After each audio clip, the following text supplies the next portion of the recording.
Hello दोस्तों, I am Anu here and welcome to our channel podcast with Sparrows Creations. जैसे कि आप सब लोग जानते हैं कि हमारी जो पॉडकास्ट विद स्पैरोज क्रिएशंस है, we are into the events and the wedding industry.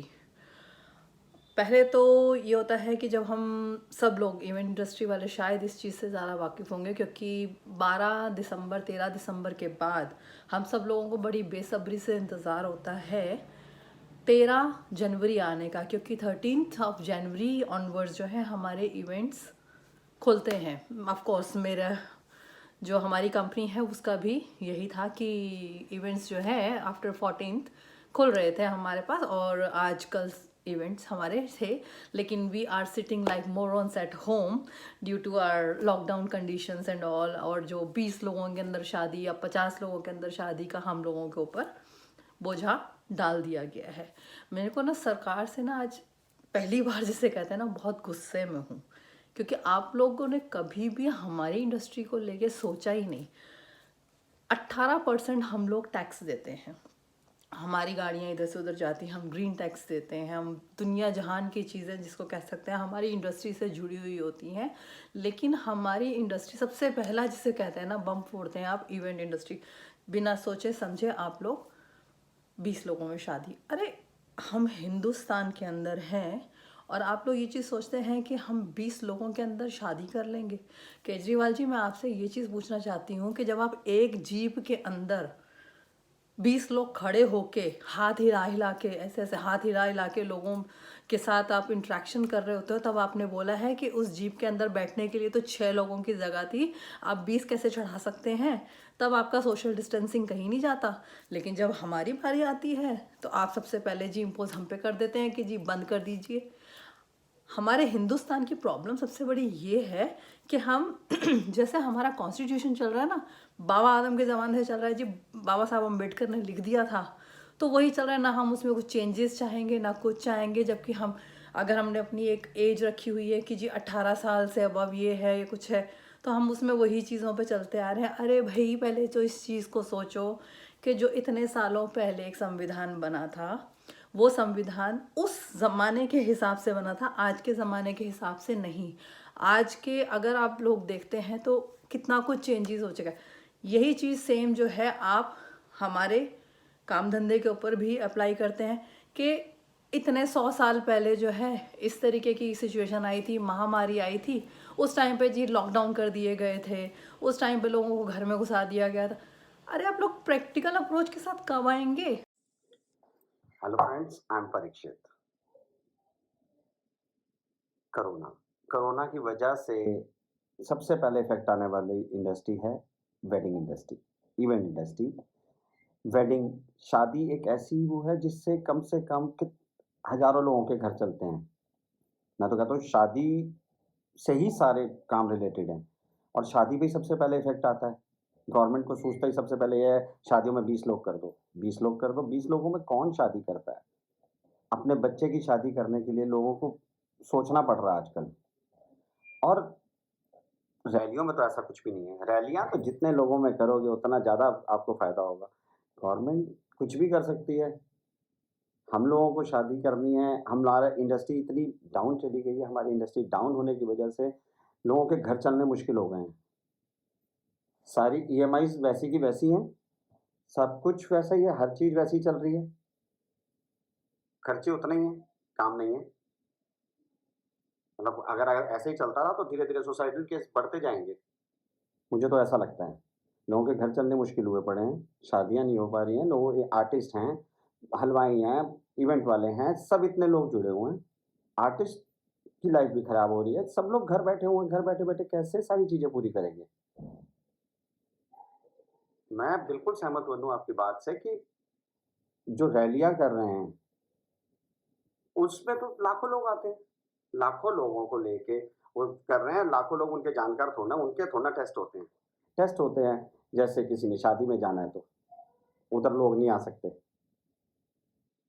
ये तो बिल्कुल नासमझी वाली बात है कि शादियों में लोग 20 कर दो।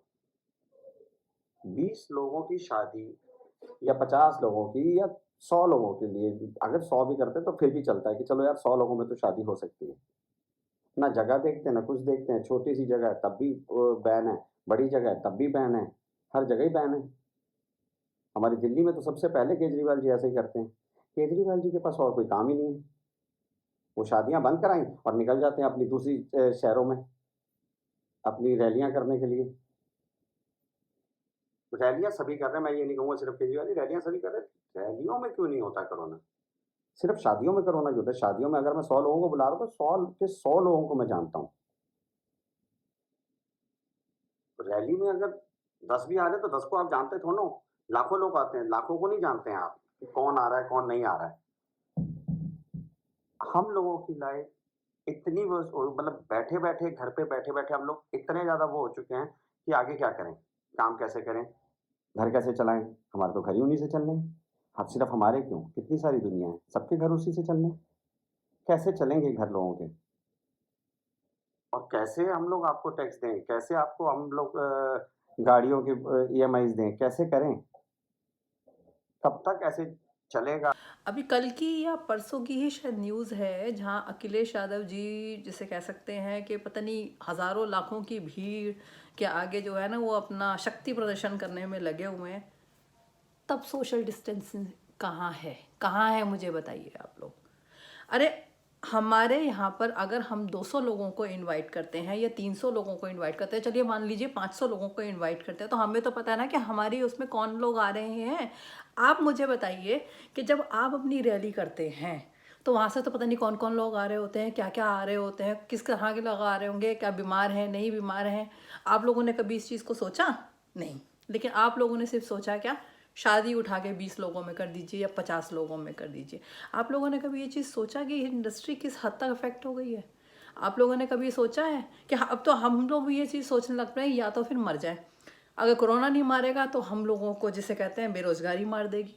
कितने लोग इस तरीके से हो गए हैं, बिल्कुल जिसे कहते हैं बड़े बड़े बैंक्वेट हॉल से लेके आर्टिस्ट ले लीजिए, आप हमारे वेडिंग प्लानिंग्स में ले लीजिए, आप फ्लोरिस्ट ले लीजिए, सबके काम धंधे आप लोगों ने उठा के बंद कर दिए। आप लोगों ने तो नहीं एक बार भी सोचा कि आप लोग अपनी जो रैलियां हैं वो भी अगर चाहे तो आप वर्चुअल कर सकते हैं ना। आप लोगों के हाथ में तो पावर है, मीडिया भी आपके हाथ में है, तो क्यों नहीं आप अपनी रैलियों को कर लेते हैं वर्चुअली। आप क्यों हम लोगों को ये ज्ञान देते हैं कि जी सोशल डिस्टेंसिंग ही रहिए। मुझे तो आज तक ये चीज़ समझ में नहीं आ रही है।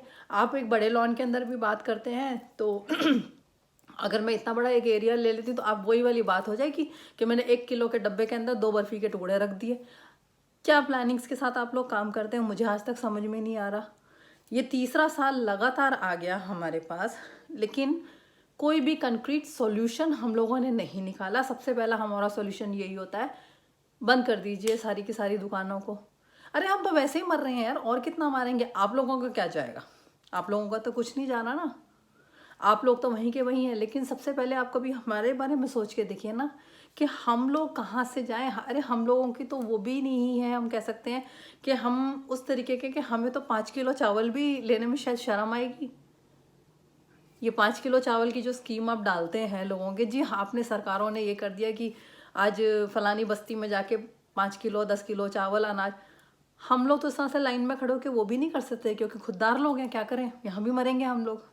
और इतना पैसा अब हम लोगों के पास है नहीं, क्योंकि 3 साल से इंडस्ट्री की क्या हालात हो गई ये भी आपको बहुत अच्छे से पता है।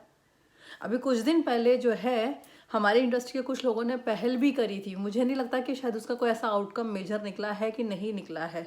बट अगर हम प्लानिंग के साथ अगर हम ये चीज़ सोचते हैं और शायद सारे मिलके अगर हम इसमें बात करते हैं तो शायद जिसे कहते हैं ना सरकार के कान में जू रेंग जाए, जो कि मुझे वैसे लगता नहीं है।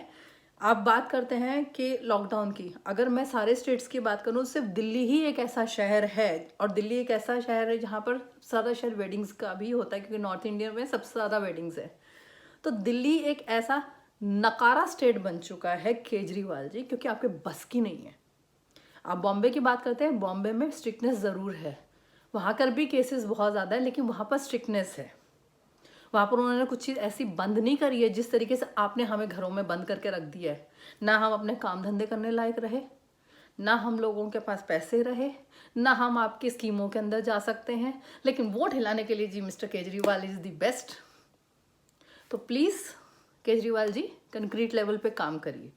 ये अपनी दिल्ली को ना मझधार में छोड़ के ना जो आप और राज्यों की तरफ भागते हैं, आपसे दिल्ली तो संभलती नहीं है, आप कैसी बातें करते हैं जब आपसे दिल्ली नहीं समझ रही है तो। और आप जा रहे हो जी उत्तराखंड में, आप जा रहे हैं गोवा में, आप जा रहे हैं पंजाब में। अरे जो है कम से कम उसको तो संभाल लो, या उसको बर्बाद करने के बाद आप सोच रहे हैं अब आगे। प्लीज़ हाथ जोड़ के रिक्वेस्ट है, हमारी इंडस्ट्री के बारे में भी कुछ सोचिए कि ऐसा ना हो कि अगला नंबर जो है ना हमारी जुड़ी हुई इंडस्ट्री के, हमारे से जुड़ी हमारी इंडस्ट्री के साथ जितने भी जुड़े और जो है काम धंधे, उन लोगों का नंबर अब की बार लग जाए। आपका कुछ नहीं जाएगा, आप लोगों के ने इतनी कमाइयाँ कर ली हैं कि आपके साथ पुश्ते बैठ के ना खा लेंगे आराम से, आपको कोई फ़र्क नहीं पड़ेगा। फ़र्क पड़ेगा तो हम जैसे लोगों को पड़ेगा।